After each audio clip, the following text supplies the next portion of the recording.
ශ්‍රද්ධාවන්ත පින්වත්නි, අද දවසේ මේ පින්වතුන්ට ඉතාමත් වටිනා ධර්මානුශාසනාවක් ශ්‍රවණය කරන්න ලැබෙනවා.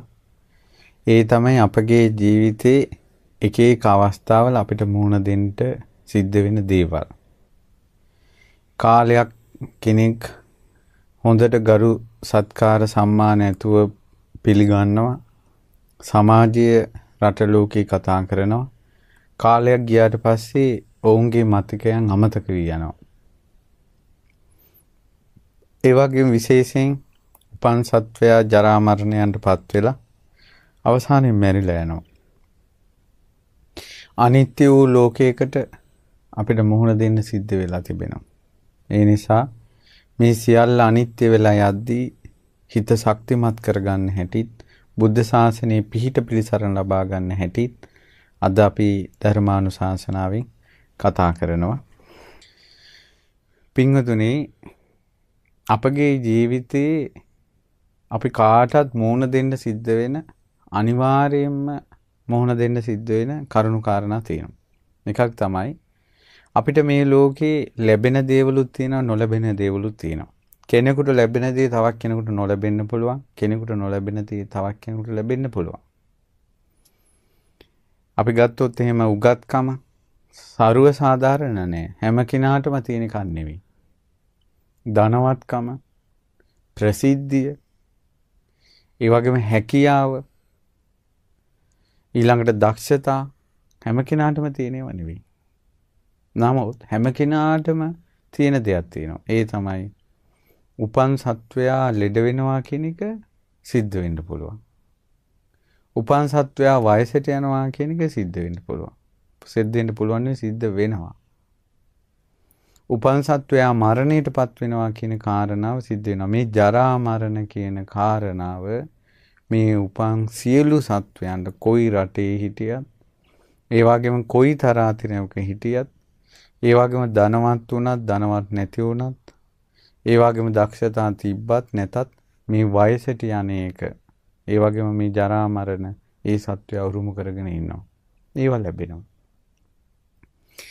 ඉතින් මේ මනුස්ස ලෝකේ අපි ගත කරන කාලවකවානුවේදී අපිට පුළුවන් වුණොත් මෙහෙම දෙයක් කරන්න. ඒ තමයි ජීවිතේ ධර්මයේ තුලින් බලන්න. ඒ කියන්නේ අපිට තියෙන ඒවා ධර්මයෙන් බලනවා නෙවෙයි.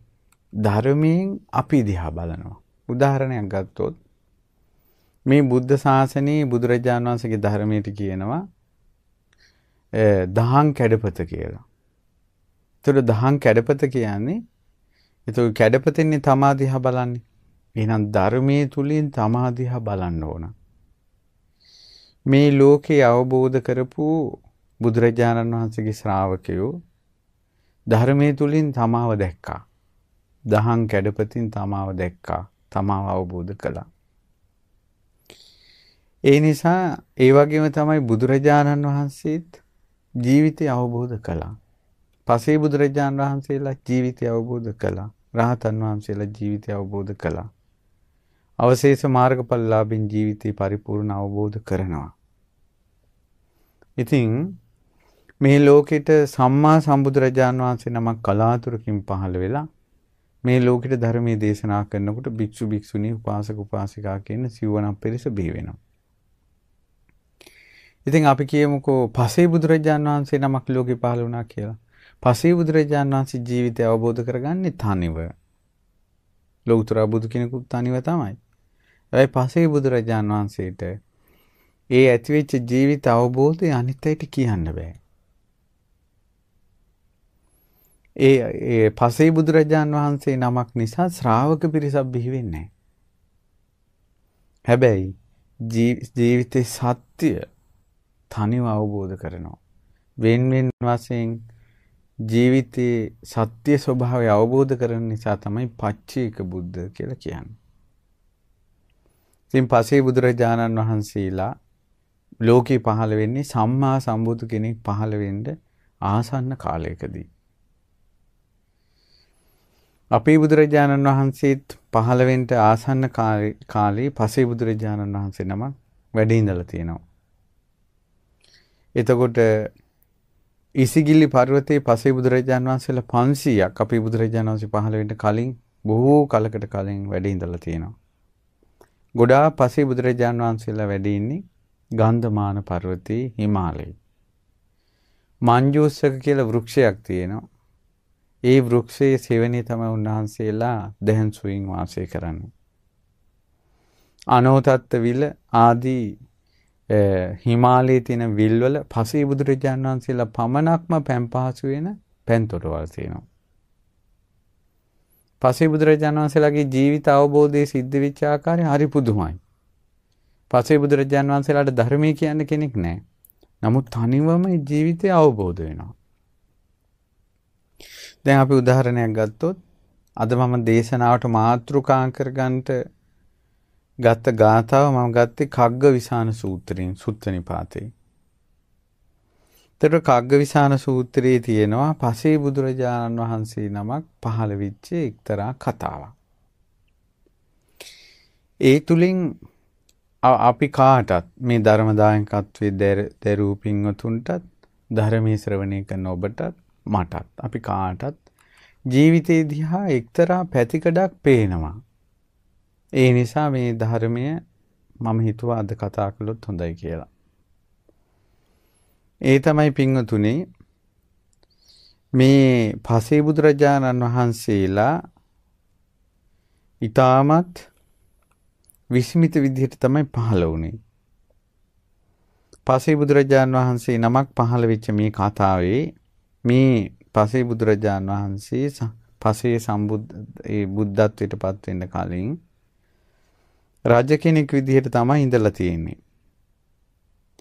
ඒ රජතුමා බරණැස චාතුමාසික කියලා රජ කෙනෙක්. එතකොට මේ රජුරෝ ඍතුවෙන් ඍතුවට මාසෙන් මාසෙට උද්‍යාන කෙලියට ඒ වගේම රටේ ඇවිදින්න තැන් තැන්වල විනෝද වෙන්න යනවා මේ බරණැස් රජුරෝ චාතුමාසික කියන රජුරෝ. ඉතින් මේ රජුරෝ දවසක් උයන් කෙලියට ගියා. උයන් කෙලියට යනකොට මේ රජතුමා ගියේ වැස්ස ඉවර වෙලා ගිම්හාන කාලේ පටංගන. ඒතකොට වැස්ස ඉවර වෙලා අර පොළොව තෙත් වෙලා අර පායන කාලේ පටන් ගන්නකොට මේ ඊටමත් අර සුන්දර කාලයක්. ඒතකොට මේ රජුරෝ යන කාලේ වෙනකොට අර ගස් කොළන් හොඳට ලියලලා නිල් පාටයි. ඉතින් අර උද්‍යානයේ මැද තිබ්බා කොබෝලීල ගහක්. ඒ කොබෝලීල ගහ හොඳට කොළ ඇවිල්ලා හොඳට දළු ඇවිල්ලා ලස්සනයි. ඉතින් රජු උද්‍යාන කිලියට යනකොට මේ කොබෝලීල ගහ දැකලා හරියට සතුටු වුණා. ලස්සන ගහක්. නිල් පාට වලාකුලක් ගෙනල්ලා තිබ්බා වගේ. ඉතින් සතුටු වෙලා රජුරෝ කිව්වා මං අද උද්‍යානයේ ක්‍රීඩාවේදීලා මං විවේක ගන්න මේ කොබෝලීල ගහ යට. ඒ නිසා මේ කොබෝලීල ගහ යට මට ආසනයක් පනවන්න. රජුරෝ නියෝග කළා. ඉතින් රජුරෝ ගිහිල්ලා පොකුණු වල නාලා සුවඳ තවරාගෙන ආභරණ පැළඳගෙන ඊළඟට ඒ විනෝද ක්‍රියාවල යෙදිලා ඉතින් රජුරෝ විවේකයෙන් අර මේ කොබෝලීල ගහ යට පැනවූ ආසනේ සුවසේ හිටියා.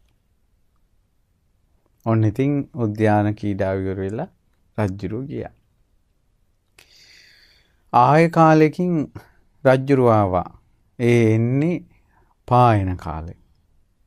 ඉතින් පායන කාලේ රස්නේ පැතිරීගෙන යනවා.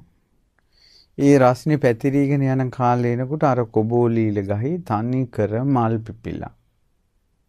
තනි කර මල් විතරක් තියෙන ගහක්. පුදුම ලස්සනයි. රජුරවන්ට ගොඩාක් සතුටු හිතුණා. සතුටු හිතිලා රජුරවන්න උද්‍යාන ක්‍රීඩාවට ගියා. කලින් පනවපු තැනම ආසනේ පනවන්නකෝ. දැන් අර ලස්සනට මල් විතරක් හැදුන ගහේ සෙවණේ ඔන්න රජුරෝ එදත් හවස් කාලේ විවේකයෙන් හිටියා. දැන් රජුරවන්ට නිවසට ගියත් අර කොබෝලීල ගහ මතක් වෙනවා. මාලිගාවට ගියා. ඊට පස්සේ එතනින් රජ්ජුරුව ඔන්න ආයෙත් පාවෙන කාලේ අවසන් වෙලා. පායන කාලේ අධික ග්‍රීෂ්ම කාලේ. දැන් රජ්ජුරුව උද්‍යාන කීඩාවට යනකොට හරිම රස්නේ. කෙලින්ම රජ්ජුරුව පොකුණ ළඟට ගිහිල්ලා සේවකයන්ට පැනෙව්ව කිව්වා අර කලින් මම විවේක ගන්න කොබෝලීල ගහ යටම මට ආසනේ පනවන්න කියලා රජ්ජුරුව පොකුණේ නාන්න බැස්සා. රජතුමාට යහම් පනවන අමාත්‍යවරු ගිහිල්ලා අර කොබෝලීල ගහ ගාවට යනකොට හප්පේ එක කොලයක් නැහැ. එක මලක් නැහැ. තනි කර දාගිය කණුවක් වගේ පිච්චිලා ගිය ගහක් වගේ නිකන් අතු ටිකක් විතරයි. ඒ කාලේට කොළ හැලෙනවා. නමුත් රාජානනි රජ්ජුරුව කිව්වොත් දකුණු කකුල තියපන් කියලා දකුණු කකුල තියන්න ඕන. රජ්ජුරුව කිව්වොත් කොබෝලීල ගහ යට ආසනේ පනවන්න කියලා ඒක එහෙම කරන්න ඕන. ඊට පස්සේ අමාත්‍යරු කතා කළා ව්‍යං විවේක ගන්න කොහොමද මේ කොබෝලීල ගහ යට ආසන පනවන්නේ? දැන් මේ කොබෝලීල ගහේ එක කොලයක්වත් නැහැ. ඊට පස්සේ අනිත් අය කිව්වා නෑ නෑ රාජානයි කිව්ව තැන පනවන්න. රජ්ජුරුවනි කිව්වේ එක කොලයක්වත් නැති අර අතු ටිකක් වගේ තියෙන ගහ යට යහන පැනෙව්වා විවේක ගන්න. අච්චර වටේ ගස් කොළන් තියෙද්දි. රජ්ජුරුව ගොඩාක් වෙලා වතුරේ නාලා සුවඳ ගල්වාගෙන ඔන්න විවේක ගන්න යහනට ආවා. අපේ එක කොලයක් නැහැ. හවස් කාලේ. රජ්ජුරුව අර යහනට නැංගා. හාන්සි වුණා. අර කොළ නැති ගහ දිහා බලාගෙන හිටියා. බලාගෙන ඉඳලා කල්පනා කළා. මේ ගහ යම් දවසක එක්තරා දිනයක මා පැමිණෙද්දී නීල වලාවක් වගේම තිබුණා. කොළ ගොඩාක් ලියලලා ලස්සනයි. තවත් දිනක පැමිණෙද්දී මල් වලින් පිරීලා ඊටාම සුන්දරව සුවඳ හමමින් තිබුණා. සුන්දරයි. දැන් ඒ වෘක්ෂයේම මල් හැලිලා කොළ හැලිලා දැන් මේ දිරාපු දාගිය පිච්චිච්ච ගහක් වගේ නිකන් අතු ටිකක් විතරයි කොළ නැහැ. මේ රජුරවන්ට හිතුණා අපේ ජීවිතත් ඒ වගේ කියලා. අපේ ජීවිතත් කාලයක් සුන්දරයි කාලයක් සුන්දර නැහැ. මේ ගහ වෙනස් වෙනවා වගේ අපේ ජීවිතත් වෙනස් වෙනවා කියලා රජුරෝ කල්පනා කළා. ගොඩාක් කල්පනා කළා. දැන් බලන්න ඔබගේ නිවසේ සිටින එයාගේ ඔබ දැක ඇති අසා ඇති දේවල්. පවුලකට චූටි දරුසිඟිත් එක්ක හම්බුනාට පස්සේ ඇති වෙන සන්තෝෂය. අතින් අතට වඩාගෙන ඒ දරුවා හරි බයෙන් හුරතල් කරන හැටි රිදේවි කියලා. මොළ කැටි අත්පා තියෙන්නේ. ওই චූටි බබාලා hina වෙනකොට හරි ලස්සනයි. කට ඇරගෙන බලාගෙන ඉන්නකොට හරි ලස්සනයි. ඉතින් මිනිස්සු වසී වෙනවා. මිනිස්සු චූටි දරුවෝ අරන් ඉඹිනවා. දරුවා ටික ටික ලොකු වෙනකොට තව කොණ්ඩෙත් ඇවිල්ලා තව ලස්සන වෙනවා. ඒ චූටි ළමයි ඇඳේ නිදාගෙන ඉඳලා අනිත් පැත්ත හැරිලා බඩ ගන්නකොට අම්මලා ගොඩක් සතුටු වෙනවා.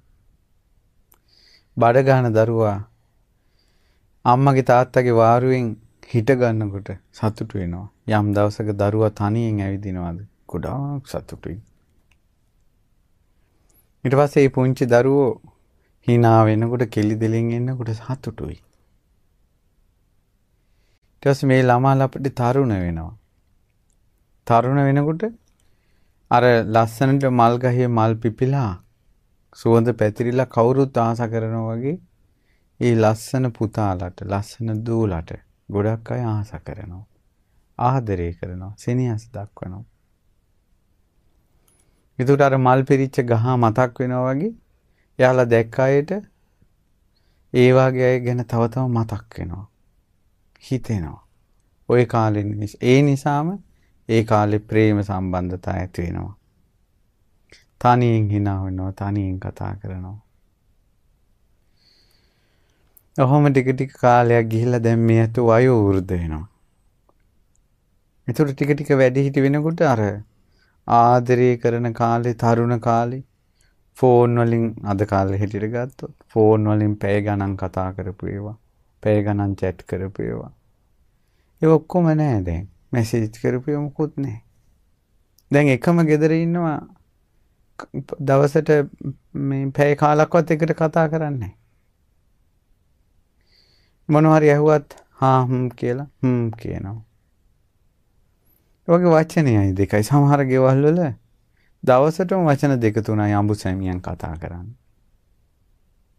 දරුවන්ගේ මන්ත්‍රී දරුවන්ගේ දේවල් කතා කරමින් ඉන්නවා. නමුත් ඔය මේ අයම අපිට සමහර තරුණ ළමයි මුණ ගැහිලා තිනවා. එයාලා ප්‍රේම සම්බන්ධතා පටලැවිල්ල බන්ධන වලට අහු වෙලා සමහරවිට පැය 12 ෆෝන් එකකින් කතා කරනවා. රෑ එළි වෙනකල් මැසේජ් කරනවා. මේ විදිහට ඉන්න අය තමයි අර බැන්දට පස්සේ කාලයක් යනකොට දවසට වචන 10ක්වත් කතා කරන්නේ. එක ළඟ ඉඳගෙන තේ එකක් බොන්නේ. මහත්තයාට තේක දීලා බිරිඳ කුසියට වක් ගිහිල්ලා වැඩක් කරගෙන ඉන්නවා. සමහරට එක මේසෙ කෑම කන්නත් වෙලාවක් දෙන්නේ එයාට කෑම ටික දීලා එයා වෙන වැඩක් කරනවා. මේ විදිහට වෙනස් වෙනවා යනවා. අර ගහ වගේ. ඊට පස්සේ අවසානයේට වෙන්නේ මොකද්ද? අර මල් හැලිච්ච, කොළ හැලිච්ච අතු විතරක් තියෙන ගහ වගේ. දිරලා ගිය සීයා කෙනෙක්. දිරලා ගිය ආච්චි කෙනෙක් වෙනවා. එතකොට අර මල් තියේදී, කොළ තියේදී, ලස්සනට තියේදී මේ ගහ දිහා කට්ටිය බලන්නේ. ඒ ගහට ආස කරන්නේ. ඒ ගහ ළඟට කට්ටිය එන්නේ. අර ගහේ මල් නැතිකොට, කොළ නැතිකොට, හේවන නැති වෙනකොට ඒ ගහ ළඟට කවුරුත් එන්නේ නැහැ. වෙන ගස් ළඟට යනවා. ඒ වගේ අර ආච්චි සීයා දිරුවට පස්සේ ඒ අයගෙන් අනිත් අය මොනොත් අහන්නෙත් නැහැ. කොහේ හරි ගමනක් ගියත් ඔය මේ පැත්තක ඉඳවලා තියෙනවා. මේක ස්වභාවය. ඊට පස්සේ යාලා දිහා අර කලින් වගේ බලන්නේ නිකන් අර ගහක අතු ටික ඉතුරුනා වගේ ඇට සැකිල්ල විතරක් ඉතුරු වෙලා තියෙනවා. ආයුෂ රැගෙන ආපු නිසා පරාණයක් ඇතුව ජීවත් වෙනවා. අර රාජ්‍යරුවෝ මිනිස්යාගේ එක එක ජීවිතවල අවස්ථා අර ගහ දැක දැක ගහ තුලින්ම හිතුවා. එහෙම හිතාගෙන යනකොට තරුණකම මුල් කරගත්තේ යෞවන මදයක් තිබ්බද? අර වයසට යෑම සිහි කරනකොට යෞවන මදේ ප්‍රහාණය වුණා. ඕනම තරුණකම යෞවනකම හිතට අරගෙන ලොක්ක වගේ ඉන්න කෙනෙක් වයසට යන එක ගැන හිතුවොත් මමත් වයසට යනවනේ කියලා අර දි รา ගියපු ගහ දිහා බලලා තමන්ගේ ජීවිතේ දිහා රජ්ජුරුව බැලුවා වගේ වයසට ගිය ආච්චිලා සීයලා දිහා බලලා අපිත් යම් දවසක මේ වෙනවා නේද කියලා තරුණ දරුවෝ හිතුවොත් ওই තරුණ දරුවන්ගේ තියෙන දඟලැවිල්ල අඩු වෙනවා. ඒ අයගෙන් සිද්ධ වෙන දුෂ්චරිත අඩු වෙනවා. එයාලට හිතෙනවා අපි යම් දවසක වයසට යනවා. මේ ඔක්කොම නැති වෙලා යනවා කියලා. වයසට යන එක නැති වෙන එක ගැන හිතන්නේ නැති නිසා තමයි තරුණකම යට යන්නේ. එයාලා ඒ කාලේ කරන කියන දේවල් එයාලා යම් දවසක අම්මා තාත්තා කෙනෙක් වුණොත් ඒ දෙන්න එයාලා කැමතිද තමන්ගේ දරුවෝ ওই විදිහට ඉන්නවට? නෑ. ඒ අය අම්මා තාත්තා වෙනකොට තමන්ගේ දරුවෝ මේ විදිහට හිටියොත් කියලා අකමැති වෙන යම් ස්වභාවයක් තියෙනවද? ඒ අය තරුණ කාලේ මේ විදිහට ඉන්නවා. ඒකට ජීවිතය ගැන ලොකු මේ වගකීමක් නැහැ. ඒ කාලේ අම්මට තාත්තට කතා කළොත් සැර කළොත් එයාගේ හිතේ දෙයි කියලා හිතෙන්නේ නැහැ. එයා හිතන්නේ අපිට නිදහසේ ඉන්න ඕන. නමුත් නිදහසේ ඉන්න ඕන කියලා අම්මගේ තාත්තගේ වචනේ නොතකා ඒ අයගේ දරුවෝ යම් දවසක හිටියොත් ඒ අයගේ හිතේ රිදෙනවා. නමුත් ඒ දවස ගැන යාලා හිතන්නේ. ඒ දවස ගැන යාලා හිතන්නේත් නැහැ. ඒ දවසට යාලා ආවට පස්සේ තරුණ කාලේ අපිත් ඔහොමයි කියලා හිතන්නේත් නැහැ. වර්තමානයේ හැම වෙලාවම තමාට සැපය පිණිස තමාට තැනක් ඒම පිණිසම කල්පනා කරනවා. ඉතින් වයසට යන එක ගැන කල්පනා කළාට පස්සේ තරුණ මදේ ප්‍රහාණය වෙනවා. කවදා හරි දවසක අපි ලෙඩ වේවි කියන එක කල්පනා කළොත් ලෙඩ වෙනවා මේ ලෙඩ වෙන ශරීරයක් තියෙන. ඇයි මේ ලෝකේ කෝටි ගාණක් ලෙඩ දුක් තියෙනවා නම් ඒ හැම ලෙඩ දුකක්ම ඇඟකට හැදෙන්නේ. ශරීරයට හැදෙන්නේ. කේස්ලොම් නියදත් සමමාස්නහර ඇට සහිත මේ දෙතිස් කුණක කොට්ටාසේ එකතු කරලා හැමකින් වහලා තියෙන මේ ශරීරයට හැම ලෙඩක්ම හැදෙන්නේ. ඉතින් ඔබටත් තියෙන එවැනි ශරීරයක් නේ. එහෙනම් අපිට ලෙඩ වෙන්න පුළුවන් අපිත් ලෙඩ වෙනවා කියන එක කල්පනා කරනකොට ආරෝග්‍ය මදි මුල් වෙලා තිබිලා යම් තාක් කෙලිස් හට ගන්නවා ඒ කෙලිස් නැති වෙලා යනවා. ඊළඟට මරණයට පත්වීම ගැන කල්පනා කළොත් මේ ලෝක සත්වය ගොඩාක් පව් කරන්නේ මැරෙනවා කියන එක මැරිලා උපදිනවා කියන එක විශ්වාස කරන්නේ හැම දෙයක්ම හැමදාම තියෙයි කියලා හිතනවා. කල්පයක් ජීවත් වෙන්න ආවා වගේ කටයුතු කළා අවසානයේ මැරෙනකොට අදහා ගන්න බැරුව අවසාන හුස්ම පොදත් එයා රැක ගන්න උත්සාහ කරද්දීම මැරිලා යනවා. ඉතින් බුදුරජාණන් වහන්සේ වදාලා යම් දවසක මරණය ගැන එයා හිතලා නැත්තම් එයා මරණ මොහොතේ ගොඩාක් බය වෙනවා. හරියට මේ සතුන්ට බය, සර්පයන්ට බය කෙනෙක්ගේ ඇඟට සර්පෙක් දැම්මට පස්සේ එයා බය වෙන්නේ.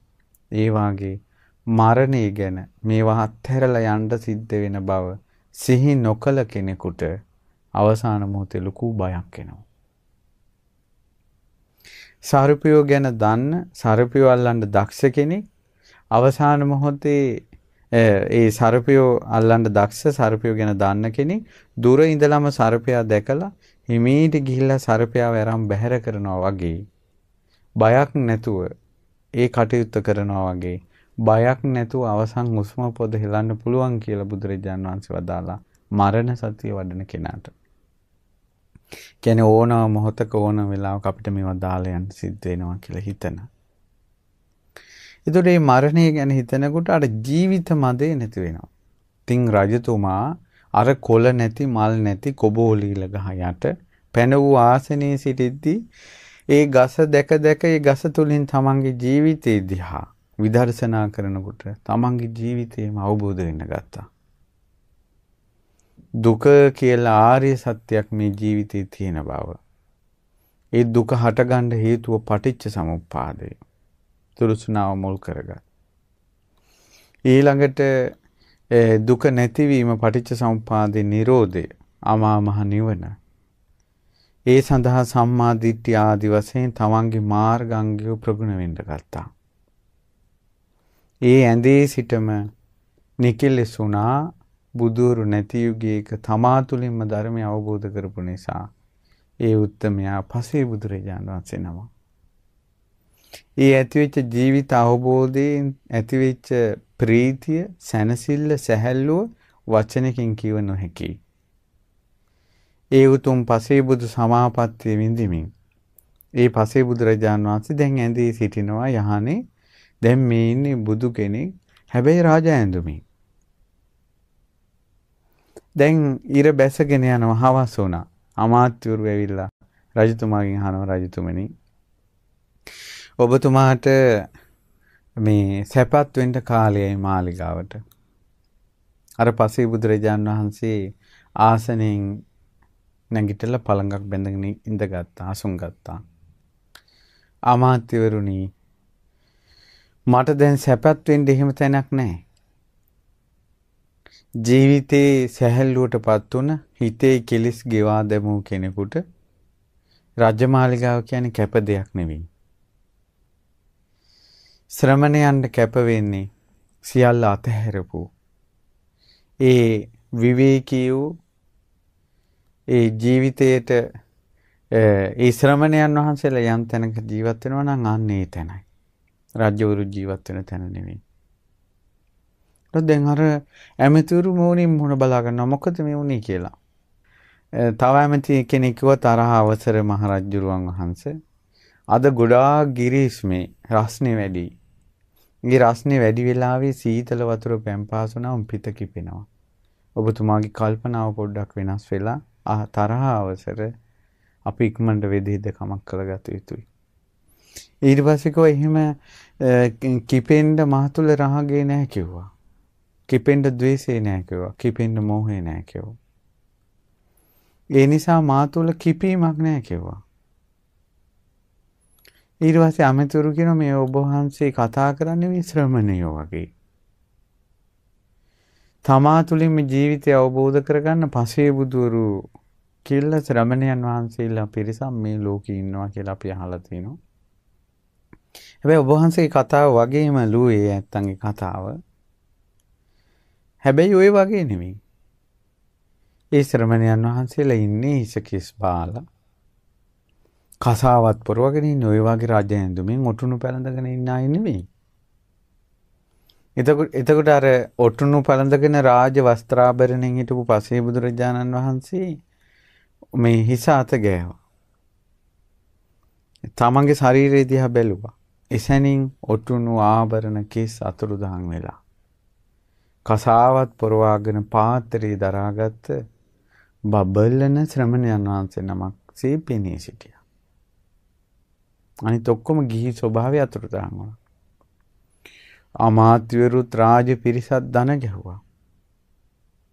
හිතා ගන්න බෑ. ඔබ වහන්සේගේ ජීවිතේ කොහොමද මෙහෙම පෙරලියකට ලක් වුනේ? ඊට පස්සේ කිව්වා අමාත්‍යවරුනි, පින්වත්නි, මේ කොබෝලීල ගහ තමයි මට ජීවිතය අවබෝධ කරෙව්වේ. මේ කොබෝලීල ගහෙන් මං මාගේ ජීවිතය දිහා දැක්කා. ඉතින් ඒ නිසා මා කරගත යුතු දේ මම කළා. ඒ සැනසෙල්ල, ඒ මාගේ ජීවිතයේ තියෙන අවබෝධය හරි අద్භූත විස්මිත දෙයක්. උන්වහන්සේ දිවසින් දැක්ක තමාසේ ජීවිතය අවබෝධ කරගත් උත්තමයෝ සිටිනවා හිමාලයේ ගන්ධමාන පර්වතයේ මංජූසක වෘක්ෂයේ මුල. එසැනින් ආකාශයට පැන නැගිලා අර සියලු දෙනාට සිත් පතලා ඒ පසේ බුදුරජාණන් වහන්සේ හිමාලයට වැඩියා ආකාශයෙන්. ඉතින් ඒ පසේ බුදුරජාණන් වහන්සේ වඩිනකොට ඒ මංජූසක වෘක්ෂයේ මුල තවත් පසේ බුදුරජාණන් වහන්සේලා වැඩ ඉන්නවා. මේ පසේ බුදුරජාණන් වහන්සේලා තම තමන් ධර්මය අවබෝධ කරපු ආකාරය කතා වෙනවා. මේ පසේ බුදුරජාණන් වහන්සේත් ඒ මොහොතේ මෙන්න මේ ගාථාව වදාලා ඕරෝපයිත්වා ගිහි ව්‍යංජනානි සංසීන පත්තෝ යතහ කෝවිලාරෝ චිත්වාන වීරෝ ගිහි බන්ධනානි ඒකෝ චරේ කග්ග විසාන කප්පෝ. ගිහි ජීවිතයක තියෙන ආටෝප සාඩම්බර අලංකාරගත ඉවත් වුණාට පස්සේ මේ කොළ හැලිච්ච කොබෝලීල රුක වගේ. වීරියවන්ත පුජ්‍යලයා ගිහි බන්ධන සිඳ බිඳ දමා විමුක්තිය කරා යනවා. ඊට පස්සේ ඔහු නිදහස් වෙනවා. ඇත්තේ මේ නිදහස් වුණ පසේ බුදුරජාණන් වහන්සේ හුදකලාවේ වාසය කරන්නේ හරියට අර කඟ වේනාගේ ඉසේ තියෙන තනි අඟ වගේ තවත් එක්කට බැඳිලා නැහැ. හුදකලාවේ ඇසිරෙනවා කඟ වේනුකගේ හිස මත තියෙන තනි අඟක් වගේ. ඉතින් ওই විදිහට තමයි පසේ බුදුරජාණන් වහන්සේලා. ඒතර මං ඇයි ඒ දහම් කරුණ අද මාතෘකා කරගත්තේ? ජීවිතේ බාහිර දෙයකින් නමුත් තමන්ගේ ජීවිතේ දිහා බලන්න. බුදුරජාණන් වහන්සේගේ දහම් කණ්ණාඩිය තියෙනවානේ. ඒ කියන්නේ දහම් කණ්ණාඩිය කියන්නේ බුදුරජාණන් වහන්සේ වදාළ ධර්මය. ඒ ධර්මයේ තමා දිහා බලන්න. තමන් හිතලා ධර්මයට ගලපනව නෙවෙයි. ධර්මයෙන් තමාගේ ජීවිතය දිහා බලනවා. ඒ කියන්නේ මං කිව්වේ කණ්ණාඩි තමා දිහා බලලා කණ්ණාඩියක් හදාගන්න බෑනේ. කණ්ණාඩියෙන් බලලා තමා දිහා බලන්න ඕන. කණ්ණාඩිය ඉස්සරහට ගත්තම තමාව පේනවා. ඒ වාගේ ජීවිතේ සෑම අත්දැකීමක් ඉදිරියේ බුදුරජාණන් වහන්සේ වදාළ ධර්මයේ සත්‍යයි කියලා ඔබ හිතන්න පුරු වෙන්න. අපි හිතන්න හුරු වුණොත් අපේ ජීවිතේ ගොඩක් වෙනස් වෙන්න එයම මාවත වෙනවා. උදාහරණයක් ගත්තොත් උපන් නිසා මේ විඳින දුක් අන්දරාව සිහි කරන කෙනෙකුට ඉපදුන නිසානේ මේ සියලු දුක් කියලා ඔහුගේ හිතට මානසිකාර වුණොත් ඉපදීම දුකක් කියන බුද්ධ වචනය තමා තුළින්ම දකිනවා. ඉපදීම දුකක්මයි. බුදුරජාණන් වහන්සේ වදාළ දේ සත්‍යයක් කියලා. ඊට පස්සේ වයසට ගිය නිසා ඔන්න ඇවිද ගන්න බෑ. කලින් වගේ කන්න බොන්න බෑ. ඊට පස්සේ අතපය වාරු නැහැ. තමන්ගේ ඇඳුම් තමාට ඇඳ ගන්න බෑ. කතා කරන එක පිළිවෙලට හොඳට කතා කරගන්න බෑ. මේ වගේ වයසට යෑමේ ලක්ෂණ ප්‍රකට වෙනවා. කෙස් පැහෙනවා, හාම රැලි වැටෙනවා, අතපය වාරු නැහැ, ඇටකටු දිරලා යනවා. එතකොට ඒ තුලින් නැගෙන වේදනා වෙනස්කම් තේරුම් ගන්න ශ්‍රාවකයා කල්පනා කරනවා බුදුරජාණන් වහන්සේ වයසට යෑම දුකක් කියලා වදාලා ඒකාන්තයෙන් සත්‍යයි. ඊට පස්සේ ප්‍රියංගෙන් වෙන් වෙනවා. එතකොට දුක එනවා. තමන් ආදරය කරන දරුවෝ, ස්වාමියා, බිරිඳ, මොනුබුරෝ, ඥාතීන් hina වෙලා සතුටින් ඉඳලා වෙන් වෙද්දී දුක උපදිනවා. එතකොට බුදුරජාණන් වහන්සේගේ ධර්මයේම හිතනවා ප්‍රියංගෙන් වෙන්වීම දුකක්. බුදුරජාණන් වහන්සේ වදාළ ධර්මයේ ඒකාන්තයෙන් සත්‍යයක් කියලා. ඊළඟට තමන් අප්‍රිය අමනාප කට්ටිය තමන් එක්ක එකතු වෙනවා. තමන් අප්‍රිය අමනාපයත් එක්ක එකතු වෙද්දී අපිට රුස්සන්නේ. අපි ඉන්න අමාරුයි අපිට ඒ අයත් එක්ක. හිතට පහසුවක් නැහැ. සැනසෙල්ලක් නැහැ. එතකොට හිතනවා අප්‍රිය සංපයෝගයේ දුකක්මයි. අප්‍රිය සංපයෝගී දුකක්මයි. භාග්‍යතුන් වහන්සේ වදාළ අප්‍රිය සංපයෝගෝ දුක්ඛෝ කියන කාරණාව ඒකාන්තයෙන් සත්‍යයි. ඊළඟට මරණයේ දුක එනවා. ඒ මරණයේ දුක එද්දී මරණයේ දුකයි කියලා සිහි කරනවා. ඊළඟට පින්වතුනි ලෙඩ රෝග හැදිලා ඒ ලෙඩ රෝග වලින් විඳවන්ති. ලෙඩ රෝග තමා කරා එද්දී රෝග වලින් මේ ලෝකයාම විනාශ වෙද්දී බුදුරජාණන් වහන්සේ ලෙඩවීම දුකක් කියලා වදාළ කාරණාව කොයිතරම් සත්‍යයක්ද කියලා හිතනවා. යම් යම් අරමුණක් Tamanට ප්‍රකට වෙනවද? ඒ අරමුණ බුදුරජාණන් වහන්සේගේ ධර්මයත් එක්ක ගලපලා සත්‍යයි කියලා හිතනවා. දැන් අවසානයේ ලෙඩ ඇඳට වැටිලා මේ අතපය වාරු නැතිකොට මේ කය තමාගේ වසඟේ පවත්වන්න බැරි බව කොයිතරම් සත්‍යයක්ද කියලා තමන්ට කල්පනා කරගන්න අවස්ථාවක් එනවා. ඒ තමන්ට ඕන විදිහට අතපය මේ කරන්න බෑ. දැන් මේ කය අපිට මේ වළංගු නැහැ. මේ කය අපිට ඕන විදිහට පවත්වන්න බෑ. මේ කය අනාත්මයි. බුදුරජාණන් වහන්සේ වදාළ දේ සත්‍යයි. ඊළඟට අපිට ඔන්න ලෙඩ ඇඳේ ඉන්නවා. ඉන්නකොට උසුම හිර වීගෙන එනවා. බිරිඳ, ස්වාමියා, දරුවෝ, මොනුබුරෝ, ගෙවල් දොරවල්, හම්බ කරපු ඒවා ඔක්කොම අතෑරලා යන්න සිද්ධ වෙයිදෝ කියලා බය එනවා. එතකොට සිහි කරන්න අපිට පුළුවන් වුණොත් බුදුරජාණන් වහන්සේ වදාළ සත්‍ය බණපදය. ඒ තමයි සබ්බම් පහය ගමනීය. සියල්ල අත්හැරලා යන්න සිද්ධ වෙනවා කියලා බුදුරජාණන් වහන්සේ වදාළදී කොයිතරම් සත්‍යයක්ද? දැන් මේ හැමදේම අනිවාර්යෙන් අපිට අතහැරලා යන්න සිද්ධ වෙනවා. සබ්බම් පහය ගමනීය. එතකොට එයා මැරෙන මොහොතේ සිහි කරනවා සබ්බම් පහය ගමනීය. මේ සියල්ල අත්හැරලා යන්න සිද්ධ වෙනවා කියන එක කොයිතරම් සත්‍යයක්ද කියලා. එතකොට එයා මැරෙන්නේ සත්‍යම සිහි කළා, මුලා වෙලා නෙවෙයි. රැවටිලා නෙවෙයි. ඊට පස්සේ පින්වත්නි මේ විදිහට ජීවිතේ එක දේවල් සතුටෙන් ඉන්න දවස් ඉන්නවා, සතුට නැති දවස් තියෙනවා. ඒතර කල්පනා කරනවා ලාභ අලාභ යස ආයස නින්දා ප්‍රශංසා සැප දුක අපි කරා එනවා. අටලෝ දහම. අටලෝ දහමට අනුව ලෝකෙ කැරකෙනවා, ලෝකෙට අනුව අටලෝ දහම කැරකෙනවා කියලා බුදුරජාණන් වහන්සේ වදාළ දේ කොච්චර සත්‍යයක්ද? කාලෙකදී අපි පිළිගන්නවා හැමෝම අපි ගැන කතා කරන දවසක් තියෙනවා. නමුත් අපි ඔය ගැන කතා කරන්නේ නැති. අපි වඳුරන්නේවත් නැති. අපි ගැන අනිත් අයට හඳුන්වා දිය යුතු කාල වෙනවා. ඒකට කල්පනා කරනවා මේ අනිත්‍ය කියන එක අටලෝ දහම කියන එක කොයිතරම් සත්‍යයක්ද කියලා. ඒකට සමහර අය කල්පනා කරනවා අපිට පුළුවන් කාලේ අපි ප්‍රසිද්ධ කාලේ අපි ගැන අනිත් අය කතා කරන කාලේ මිනිස්සු අපි ළඟ වැටීගෙන යාළුවෝ අපි ගැන අපි ළඟ වැටීගෙන අපිත් එක්කමයි කතා කරේ අපිත් එක්කමයි හිටියේ. දැන් වයසට ගියාට පස්සේ ඒ වගේම අපිට බැරි වුණාට පස්සේ කවුරුත් අපිට නැහැ කියලා සමහර මිනිස්සු කල්පනා කරනවා.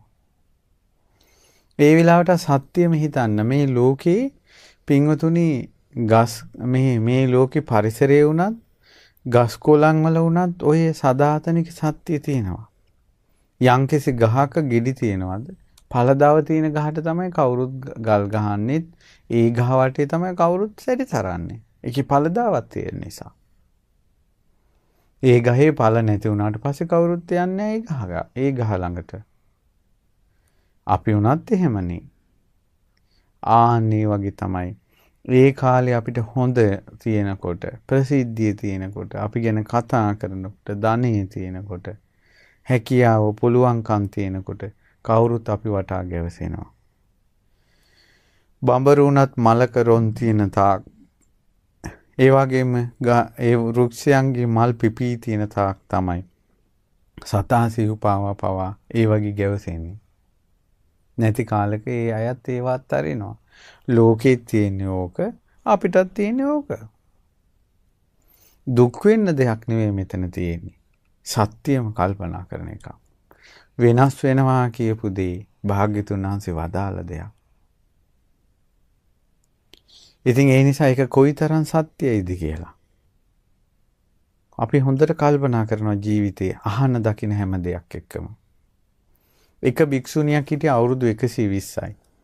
මේ කය මම නෙවෙයි, මගේ නෙවෙයි, මගේ ආත්මේ නෙවෙයි. මේ කය දි รา යන ස්වභාවයෙන් යුතු අනිත්‍ය ස්වභාවයට අයිති දෙයක් කියලා කයේ යථා ස්වභාවය විමසා ඉන්නවා. මේ භික්ෂුණිය යම් දවසක පින්ඩ පාතේ වැඩියා. මේ පින්ඩ පාතේ වඩිනකොට පාය පැකිලිලා වැටුණා. ඒ වැටෙනකොටම හිතුවා මෙන්න කය. තමාගේ වසඟේ පවත්වන්න බැරි කය. දිරලා කැඩිලා මිදලා යන කය. කියලා අර කය බිම වැටෙනකොට කයේ යථා ස්වභාවයම දැක්කා. ඒ තුලින්ම අවබෝධ වුණා. ඒ තුලින්ම අරහත්ත්වයටපත් වුණා.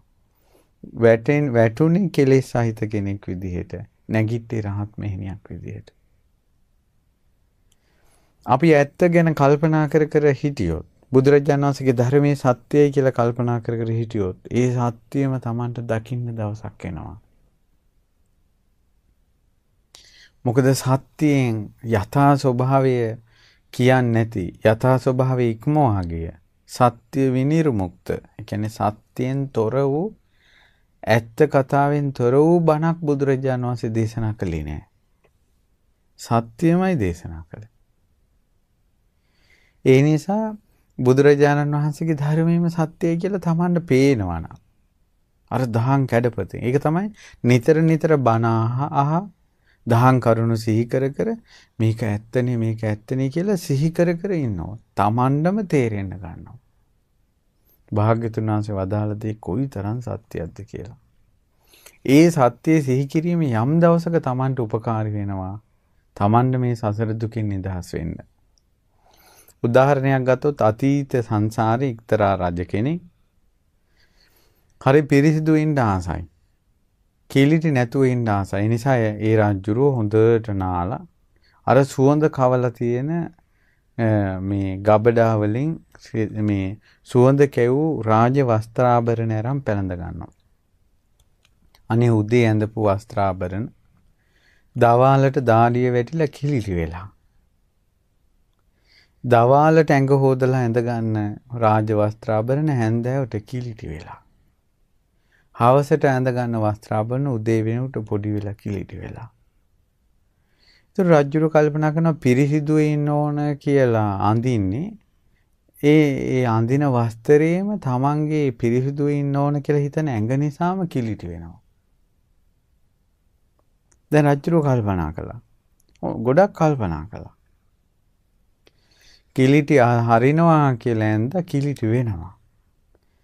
මේ වස්ත්‍රාභරණ සුවඳ කරඬුවේ තිබ්බනම් සුවඳ මංජුසාවේ අවුරුදු ගාණක් වුණත් තියෙනවා ඒකේ විදිහටම. මේ ඇඟට පොරවපු ගමන් තමයි මේවා කිලිටි වෙන්නේ. නිසා මේ වස්ත්‍රයට වඩා අඳින වස්ත්‍ර 100 ගාණක් කිලිටි කරන්න පුළුවන් හැකියාව මේ ඇඟේ තියෙනවා. හැබැයි වස්ත්‍ර 100 ගාණකින්වත් ස්ථීරව පිරිසිදු කරන්න මේ ඇඟට බෑ.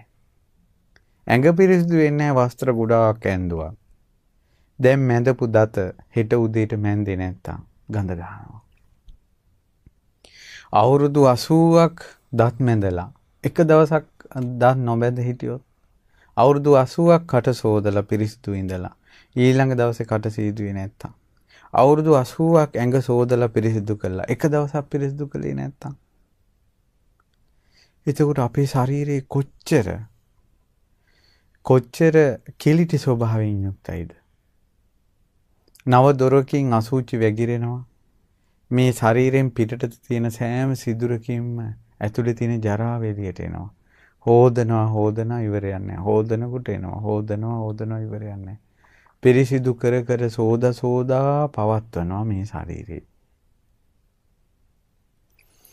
ඉතින් පින්වතුනි මේ ශරීරයේ යථා ස්වභාවය. ඉතින් මේ රජුරු කල්පනා කරා බුදුවරු නැති කාලයක. ඉතින් රජුරුවන්ට මේක හිතට ගියා. මේ රජුරුව තමයි පස්සේ කාලේ අපේ බුදුරජාණන් වහන්සේ කාලේ චුල්ලපන්තක කියලා ඉපදුනේ. ඉතින් මේ චුල්ලපන්තක තේරුණට ගාථා මතක නැතුව ඉඳලා අවසානයේ බුදුරජාණන් වහන්සේ රෙදි කඩක් 이르දියෙන් මවලා දෙනවනේ. ඒ බුදුරජාණන් වහන්සේ දැක්කා රෙදි කිලිටි වෙන කොට යා හිතපු මානසිකාරේ ගොඩාක් ප්‍රබලයි. බුදුරජාණන් වහන්සේ අර එදා හිතපු දේම හිතන්න දුන්නා. ඒක දන්නේ බුදුරජාණන් වහන්සේනේ. දැන් මේ චුල්ලපන්තක තෙරුන් ඒක දන්නේ. කිලිටි අත්හරිනවා රජෝ හරණං කියලා මේ රෙදි කෑල්ල පිහින්න කිව්වා. එහෙම පිහිනකොට රෙදි කෑල්ල කිලිටි වෙනවා. කිලිටි අත්හරිනවා කියලා පිරිමදිනකොට කිලිටි වෙනවා. අන්න එදා නුවණින් යුක්තව කල්පනා කරපු චිත්ත මනසිකාරයෝ හොඳට නුවණින් වැඩි ගියා. අවබෝධ වුණ අරහත්ත්වයටපත් වුණා. ඒතර ජීවිතයේ සත්‍ය කල්පනා කරන එක එදා ඒ රජ්ජුරු කල්පනා කරපු එක යම් දවසක ඒ රජ්ජුරුව නිකලස් කරවන්නේ රහත් කරවන්නේ ඒ මානසිකාරයෙන්ම කියලා එදා හිතුවේ නෑ. නමුත් රහත් වෙන්න උපකාරී වුණේ ඒක. ඒ නිසා සමහරට ඔබ මේ ගඳ ගහන ශරීරය අනිත් අය විසින් උස්සා පෙල්ලන අනිත් අයගේ වාරුවෙන් යන්නේන මේ ශරීරය දිහා යථා ස්වභාවය යම් දවසක කල්පනා කළොත් සමහරට ඒ කල්පනා කරන සිතුවිල්ල ඔබ යම් දවසක ඔබ මාර්ගඵල ලබන කෙනෙක් බවට පත් කරවන්න පුළුවන්. ඔබ මේ ජීවිතේ පුරාවටම හිතන සිතුවිලි වලින් ජීවිතය අවබෝධ කරවන්න උපකාරී සිතුවිලි මොනවද කියලා කල්ප කෝටියක් ගියත් බුදු කෙනෙකුට දකින්න පුළුවන්. ඒකට තමයි අනාවරණ ඥානය කියලා කියන්නේ. බුදුරජාණන් වහන්සේට ඒක දකින්න පුළුවන්. ඒ නිසා මේ ජීවිතයේ සත්‍ය ස්වභාවය මේවා සත්‍යයිනේ. දරුවන්ගෙන් වුණත් මොනුබුරන්ගෙන් වුණත් ඥාතීන්ගෙන් වුණත් තමන්ට ප්‍රශංසාවත් නින්දාවත් මේ කාටලෝ දහම විදිහට හැමදාම මේවා තියෙන්නේ නැති විදිහට බුදුරජාණන් වහන්සේ වදාළ සත්‍යම කල්පනා කරන්න. ඒ සත්‍ය කල්පනා කරනකොට තමන්ගේ ජීවිතේ ටික ටික පේන්න ගන්නවා. ඉස්සෙල්ලාම මේක සත්‍යයි බුදුරජාණන් වහන්සේ වදාළ දේ සත්‍යයි කියන දේ හොඳට හිතට දාගන්න. මොකද මේ බුදුරජාණන් වහන්සේගේ ධර්මයේ පියවර 3කට තමයි වැඩෙන්නේ. පළවෙනි පියවර තමයි සත්‍ය ඥාන. දෙවෙනි පියවර තමයි කෘත්‍ය ඥාන. තුන්වෙනි පියවර තමයි කෘතඥාන. සත්‍ය ඥාන කියන්නේ බුදුරජාණන් වහන්සේ වදාළ ධර්මතා සත්‍යයි කියලා Tamanට අවබෝධ වෙනවා. ඒක මේ බුදුරජාණන් වහන්සේ වදාළ මේ දුකනම් වූ ආර්ය සත්‍ය චතුරාර්ය සත්‍ය සත්‍යයි කියලා අවබෝධ වීමට තමයි සෝවාන් වුණා කියන්නේ. සත්‍ය ඥානයි. ඊළඟ කෘත්‍ය ඥානයි කියලා කියන්නේ කළ යුතු දේ. දුක අවබෝධ කළ යුතු එකක්. දුක හටගන්න හේතුව ප්‍රහාණය කළ යුතු එකක්. දුක නැති කිරීම අමා මහ නිවන සාක්ෂාත් කළ යුතු එකක්. දුක නැති වෙන මාර්ගය පැතිය යුතු එකක් නෙවෙයි, ප්‍රගුණ කළ යුතු එකක්. එතකොට ඒ ආර්ය සත්‍යයට කළ යුතු දේ මොකද්ද කියලා එයාට ඇති වෙන ඥානය තමයි කෘත්‍ය ඥානය. කෘතඥානය කියන්නේ අවසන් කියලා. දුක අවබෝධ කළා, දුක්ඛ සමුදය ප්‍රහාණය කළා, දුක්ඛ නිරෝධය සාක්ෂාත් කළා, දුක්ඛ නිරෝධ ගාමිනී පටිපදාව ප්‍රගුණ කළා කියලා කරලා ඉවරයි කියලා ඇති වෙන ඥානෙ රහතන් වහන්සේට. දැන් ඔන්න බලන්න දුක හටගන්න හේතුව තෘෂ්ණාවනේ. තෘෂ්ණාව නිසා තමයි දුක හටගන්නේ. හැබැයි මතක තියාගන්න ජීවිත අවබෝධයේදී ඉස්සෙල්ලාම දුක්ඛ සමුදය ප්‍රහාණය කරන්නේ නැහැ. ඉස්සෙල්ලාම කරන්නේ දුක හටගන්නේ තෘෂ්ණාව කියන එක සත්‍යයි කියලා සත්‍ය ඥානෙටයිපත් වෙන්නේ. ඒක ඇත්තක් විදියට දකිනවා. ඇත්තක් විදියට දකිනවා නෙමෙයි තියෙන ඇත්ත දකිනවා. එතකොට දුක්ඛ නිවන තියෙනවානේ. නිවන ඉස්සෙල්ලාම වෙන්නේ මේ තෘෂ්ණාව නැති වුණොත් ඒ තෘෂ්ණාව නැතිවීම අමහා මහ නිවනයි එක සත්‍යයි කියලා සත්‍ය ඥානටපත් වෙනවා. ඉස්සෙල්ලාම නිවන නෙවෙයි ලැබෙන්නේ. නිවන කියන එක සත්‍යයක් කියලා හිතට අවබෝධ වෙනවා. එයාගේ ප්‍රඥාවට අවබෝධ වෙනවා. හිතට නෙවෙයි ප්‍රඥාවට අවබෝධ වෙනවා. එතකොට පින්වතුනි ඒ ආර්ය අෂ්ටාංග මාර්ගය තුලින්මයි මේ අමා මහ නිවන කරා යන්න තියෙන්නේ කියලා ඒ මාර්ගයේ සත්‍යයි කියලා අවබෝධ වෙනවා. ඒ නිසා අපේ ජීවිතේ අපි එදිනෙදා මුහුණ දෙන්න සිද්ධ වෙන අත්දැකීම් සහ ඒ කරුණු කාරණා ඇසුරෙන් බුදුරජාණන් වහන්සේ වදාළ දේ සත්‍යයි කියලාම තේරුම් ගන්න එක අద్භූත විදර්ශනාවක්. බුදුරජාණන් වහන්සේගේ ධර්මයේ පුරුදු කරන්න තියෙන එක පැත්තක් තමයි ඒ ධර්මයේ තියෙනවා ඇත්තයි කියලා තමා තුළින් දකින්න එක. ඊළඟට ඒ අවබෝධය කරා තමන්ට උපකාරක ධර්ම විදියට කුසල් දියුණු කරන එක, පින් කරන එක, දාන සීල භාවනා ඒ උපකාරක ධර්ම රැස් කර ගන්නවා. ප්‍රඥාවෙන් බුදුරජාණන් වහන්සේ වදාළ ධර්මයේ සත්‍යයි කියලා සත්‍යම විමසනවා. ඉතින් ඒ නිසා අද උපන්දිනයේ මුල් කරගෙන මේ ධර්මානුශාසනාව පැවැත්වුණේ. ඒ නිසා ජීවිතේ බුදුරජාණන් වහන්සේ වදාළ ධර්මයේ තමා තුළින්ම දැකලා ඒ සත්‍ය අත්දකින්න. මේක සත්‍යයක් කියලා. ඒතර ජීවිතේ සත්‍ය දකින්න කියන ආශිර්වාදය, සුභාසින්සනේ, සුභ ප්‍රාර්ථනාව, සත්‍ය ප්‍රාර්ථනාව, උතුම්ම ප්‍රාර්ථනාව තමයි අද අපි උපන්දින සුභාසින්සනේ විදිහට ලබා දෙන්නේ. ජීවිතයේ සත්‍ය ධර්මයේ තුලින් දකින්න. ඒ සඳහා ඔබට වාග්ය උදා වේවා කියලා අපි සිත ප්‍රාර්ථනා කරමු.